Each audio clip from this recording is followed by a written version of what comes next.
brushes on that side. Super clean. Got the corrosion clean off this side. And also, oh, does that pick it up? Like the wheel's been curved. A bit of a rough edge that I'm going to dress up there with the file before I put some bead seal on.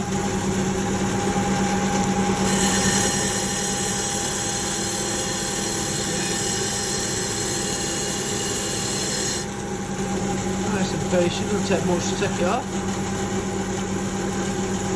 And when all the corrosion's cleaned off, bit of bead seal, clean the tyre up and back on. Happy days, leak-free riding.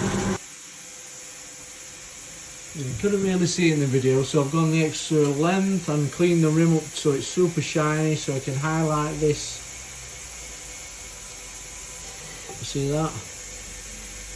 Can you see that edge there?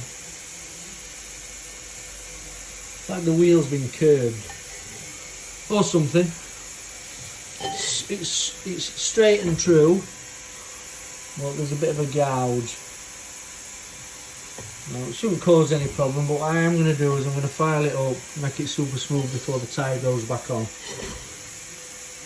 So this is the second video of the rim job series.